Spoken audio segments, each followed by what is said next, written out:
RSSൻ്റെ രാഷ്ട്രീയ സ്വയംസേവക സംഘത്തിൻ്റെ 100ാം വാർഷികം നടക്കുകയാണ്. അപ്പോൾ 1925 അവർ തയ്യാറാക്കിയത്.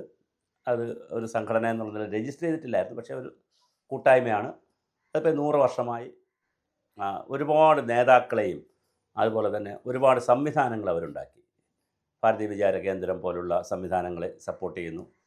പിന്നെ സേവാഭാരതി, വിജ്ഞാൻ ഭാരതി, ഇങ്ങനെ ഓരോ മേഖലയിലും വളരെ വ്യത്യസ്തമായിട്ടുള്ള യുവാക്കളെയും ചെറുപ്പക്കാരെയും ശാസ്ത്രജ്ഞന്മാരെയും സാങ്കേതിക വിദഗ്ധരെയും മഹിളകളെ എല്ലാവരെയും സംഘടിപ്പിക്കുന്നതിനുള്ള പരിപാടികളും പിന്നെ ശാഖകൾ ഒരുപാട് പേരോട് പോകുന്നു. ഞാനത് RSSൻ്റെ പറയാനല്ല ഈ വീഡിയോ ചെയ്യുന്നത്.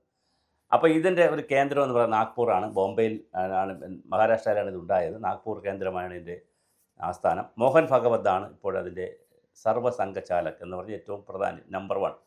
ഒരുപക്ഷേ ഇന്ത്യയിൽ BJP ഭരിക്കുമ്പോൾ, ഇപ്പോൾ BJP ആണല്ലോ ഭരിക്കുന്ന, പ്രധാനമന്ത്രി BJP ആണ്. അതുപോലെ തന്നെ രാജ്യത്ത് ഒരുപാട് മുഖ്യമന്ത്രിമാരും BJPമാരാണ്, ഇപ്പോൾ ഗവർണർമാരൊക്കെ. ഇവരെയൊക്കെ നിശ്ചയിക്കുന്നതിൽ വലിയൊരു പങ്ക് എന്ന് പറഞ്ഞാൽ നേരിട്ടങ്ങ് നിശ്ചയിക്കുമെന്നല്ല, എങ്കിലും ഒരു വേണമെങ്കിൽ എടുക്കാവുന്ന നിലയിലേക്കുള്ള വലിയ ഒരു ഡിസിഷൻ കേന്ദ്രം കൂടിയാണ് പലപ്പോഴും നാഗ്പൂർ. എന്ന് വെച്ചാൽ അവർ തീരുമാനിക്കുന്നതല്ല, മോദിയും അല്ലെങ്കിൽ മറ്റ് അമിത്ഷായും നിതിൻ ബബിനും അങ്ങനെയുള്ള ആളുകളോട്ടൊക്കെ ആലോചിച്ചിട്ടൊക്കെ ആയിരിക്കും ചെയ്യുന്നത്. പക്ഷേ ഞാൻ പറഞ്ഞത് ഒരു സംവിധാനമാണ്. ഈ സംവിധാനത്തിൻ്റെ 100ാം വാർഷികം പ്രമാണിച്ച് അവർ ഡയലോഗുകൾ ആരംഭിച്ചിട്ടുണ്ട്. ഈ ഡയലോഗുകളുടെ ഏറ്റവും ക്രൂഷ്യലായിട്ടുള്ള 2-3 ഡയലോഗുകൾ ഇന്ത്യയിൽ ഉടൻ തന്നെ വരുന്നു. അതിൻ്റെ ഒരു കർട്ടൻ റൈസറാണ്, ഒരു ട്രെയിലറാണ് നരേന്ദ്രമോദിയും സമസ്തയുടെ നേതാവുമായിട്ടുള്ള കാന്തപുരം അബൂബക്കർ മുസ്ലിയുമായിട്ട് നടന്നത് കഴിഞ്ഞ ദിവസം. ഇനിയിപ്പോൾ ഇതാ RSSൻ്റെ നേതാവായിട്ടുള്ള മോഹൻ ഭഗവതുമായി നേരിട്ട് മുസ്ലിം സംഘടനകളുടെ ഡയലോഗുകൾ നടക്കുകയാണ്. ഒരുപക്ഷെ കാന്തപുരം അബൂബക്കർ മുസ്ലിയാറായിരിക്കും ആദ്യത്തെ ചർച്ചയ്ക്ക് തയ്യാറാകുന്നത്. അത് കഴിഞ്ഞാൽ OICയുമായിട്ടുള്ള ചർച്ച വരുന്നു. അത് കഴിഞ്ഞാൽ ആൾ ഇന്ത്യ മുസ്ലിം പേഴ്സണൽ ബോർഡുമായിട്ടും അങ്ങനെയുള്ള സംവിധാനം, അതായത് ഇന്ത്യയിലെ പ്രധാനപ്പെട്ട മുസ്ലിം സംഘടനകളുമായി, ഇനി ഒരുപക്ഷെ ജമാഅത്ത് ഇസ്ലാമിയുമായും ഡിസ്കഷൻ വന്നാൽ അത്ഭുതം. കാരണം ഡയലോഗാണ്, അല്ലാതെ സഖ്യവും RSS തെരഞ്ഞെടുപ്പിൽ മത്സരിക്കുന്നില്ല, അതുകൊണ്ട് തെരഞ്ഞെടുപ്പ് സഖ്യവും മറ്റു കാര്യങ്ങളൊന്നുമല്ല. പക്ഷേ ഡയലോഗ് എന്താണ് ഇന്ത്യയിൽ ഈ പറയപ്പെടുന്ന അതുപോലുള്ള ഒരു ഭീഷണി ന്യൂനപക്ഷം നേരിടുന്നുണ്ടോ? പ്രത്യേകിച്ച് മുസ്ലിങ്ങൾ, ക്രിസ്ത്യാനികളെ സംബന്ധിച്ച് അവർക്ക് അങ്ങനെ പരാതിയില്ല. വല്ലപ്പോഴും ചില കന്യാസ്ത്രീകളുടെ പ്രശ്നങ്ങളോ അല്ലെങ്കിൽ മതം മാറ്റവുമായി ബന്ധപ്പെടുത്തിയിട്ട് പ്രവർത്തിക്കുന്നവരെന്നുള്ളവരുടെ ഇടയിലുള്ള ചില പ്രശ്നങ്ങളാണുള്ളത്. അതല്ലെങ്കിൽ പ്രശ്നങ്ങളൊന്നുമില്ല. അത് ഈ സുവിശേഷം, മതം മാറ്റം, അങ്ങനെ പ്രശ്നങ്ങളാണ്. അതേസമയം ബീഫ് കഴിക്കലും ബീഫ് കൈവശം വെച്ചു അങ്ങനത്തെ ചില പ്രശ്നങ്ങളുമായി ബന്ധപ്പെടുത്തി മുസ്ലിംസിൻ്റെ ചില പ്രശ്നങ്ങൾ രാജ്യത്തുണ്ട് എന്നുള്ള, അങ്ങനെയുള്ള ന്യൂനപക്ഷത്തിനുള്ള പ്രശ്നങ്ങൾ എന്താണ്, ന്യൂനപക്ഷത്തിന് ഭരണഘടന അനുവദിച്ചിരിക്കുന്ന കാര്യങ്ങൾ എന്തൊക്കെയാണ്, അതെല്ലാം ലഭിക്കുന്നുണ്ടോ, എന്താണ് ഭീഷണി, എവിടെയാണ് ഇത്? കാന്തപുരം അബൂബക്കർ മുസ്ലിയാർ പറഞ്ഞു ഇന്ത്യയിൽ മുസ്ലിങ്ങൾ സുരക്ഷിതരാണ്. അത് ഒരു പരിധിവരെ ശരിയാണ്. കാരണം ഇപ്പോൾ ബാബറി മസ്ജിദ് വിഷയമോ അല്ലെങ്കിൽ മറ്റേതെങ്കിലും ഒരു തല്ലിൻ്റെ വിഷയമോ എടുത്താൽ അത് മാറ്റിവെച്ചാൽ അതിന് മാറ്റിവെക്കണോ വേണ്ടേ എന്നുള്ള വേറെ ചർച്ച. പക്ഷേ അത് മാറ്റിവെച്ചാൽ സ്വതന്ത്ര ഇന്ത്യയിൽ ദൈനംദിനം മുസ്ലിംസും ഹിന്ദുക്കളും തമ്മിൽ തല്ലും വഴക്കൊന്നുമില്ല. പാകിസ്ഥാനിൽ നോക്കൂ, ഇതുവരെ അവർ തല്ലി തീർന്നിട്ടില്ല.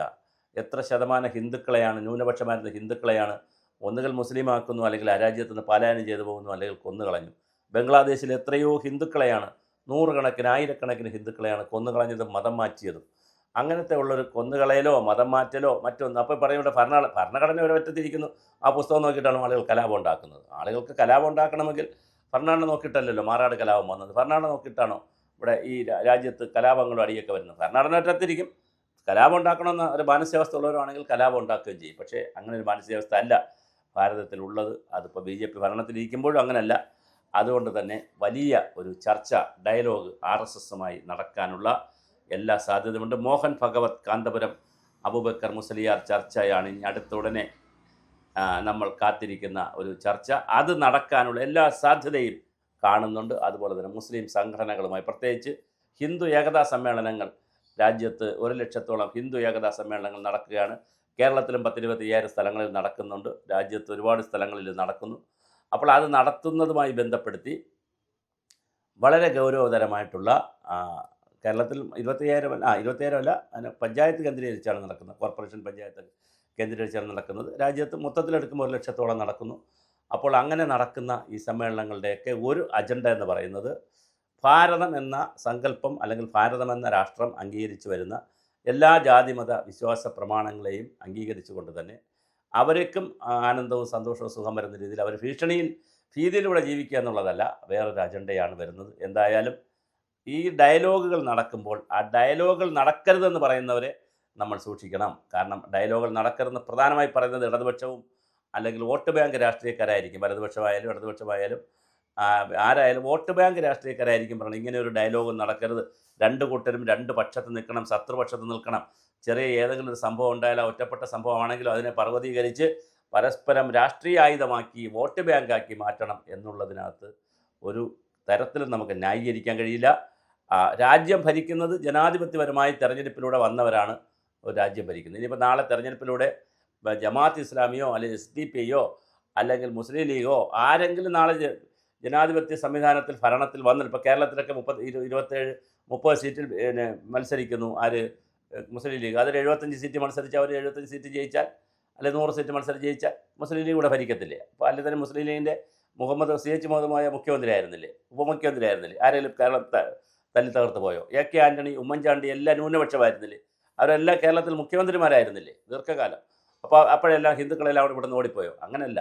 ഇവിടെ ഹിന്ദു ആയാലും മുസൽമാനായാലും ക്രിസ്ത്യാനി ആയാലും ഒരു വേറൊരു തരത്തിലുള്ള ഒരു ജീവിത ശൈലി രൂപപ്പെട്ടിട്ടുള്ള രാജ്യമാണ്. അതുകൊണ്ട് തന്നെ ഈ വരാൻ പോകുന്ന RSS സമസ്ത ചർച്ച വളരെ കൗതുകമുള്ളതായിരിക്കും. അത് രാജ്യത്തിനും സംസ്ഥാനത്തിനുമൊക്കെ ഒരുപക്ഷെ നല്ല ഊർജ്ജം നൽകുന്നതായിരിക്കും.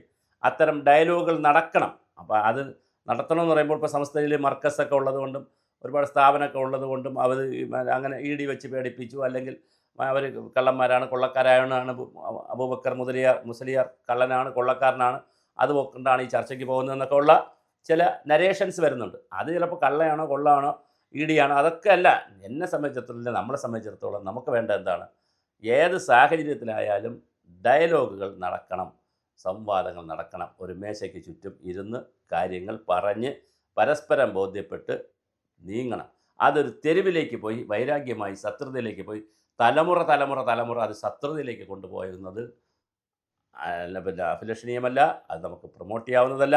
അതുകൊണ്ട് തന്നെ ഭാരതത്തിലെ മഹാഭൂരിപക്ഷം വരുന്ന ഹിന്ദുക്കളെ തല്ലിക്കൊന്നിട്ട് മുസ്ലിം രാഷ്ട്രം സൃഷ്ടിക്കാനൊന്നും കഴിയത്തില്ല എന്നുള്ള വളരെ പരമമായ സത്യം മുസ്ലിം തീവ്രവാദികൾ മനസ്സിലാക്കണം. സാധാരണ മുസ്ലിങ്ങളല്ല ഞാൻ പറയുന്നത്, മുസ്ലിം തീവ്രവാദവും അതിനുവേണ്ടി ഇൻഷാ അള്ളാഹ് വിളിച്ച് പിന്നെ കാറുമായിട്ട് നടക്കുന്ന ആളുകളെ, പിന്നെ ഇന്നോവയായിട്ട് നടക്കുന്ന ആളുകൾ മനസ്സിലാക്കുക. മുന്തിരിക്കുമെന്ന് വാങ്ങിച്ച് വെച്ചതുകൊണ്ടൊന്നും ഇവിടെ ഒന്നും സംഭവിക്കാനില്ല. ഇവിടെ മഹാഭൂരിപക്ഷം വരുന്ന ഹിന്ദുക്കളാണ് എന്ന് വിചാരിച്ചാൽ ഹിന്ദുക്കളുടെ അടിമയായി താമസിക്കുന്നൊരു അർത്ഥവും അതിനകത്തില്ല. ഒരു സമവായത്തിൽ എല്ലാവരും കാരണം അങ്ങനെയുള്ളൊരു സ്പേസ് ഭാരതത്തിലുണ്ട്. വിവിധ ജാതി മത വർഗ വർണ്ണത്തിലുള്ള എല്ലാവരും, ആദിവാസി മുതൽ പിന്നെ നായാടി മുതൽ നമ്പൂതിരി മുതൽ എല്ലാവർക്കും ഉള്ള സ്പേസ് ഉള്ള ഒരു നാടാണ് ഇവിടെ. ബുദ്ധമതക്കാർ, സിഖ് മതക്കാർ, ഹിന്ദു മതക്കാർ, മുസ്ലിംസ്, ക്രിസ്ത്യാനികൾ, പാഴ്സികൾ, ജൈനന്മാർ, അങ്ങനെ സകലമാന ആളുകൾക്കും ഇവിടെ സ്പേസ് ഉള്ളൊരു സ്ഥലമാണ്. ആ സ്പേസിനെ മനോഹരമാക്കാനുള്ള ഒരു കാഴ്ചപ്പാടാണ് എല്ലാവരുടെ ഭാഗത്തു നിന്നുണ്ടാവുന്നത്. അതിന് സഹായമാകട്ടെ ഇത്തരം ഡയലോഗുകൾ.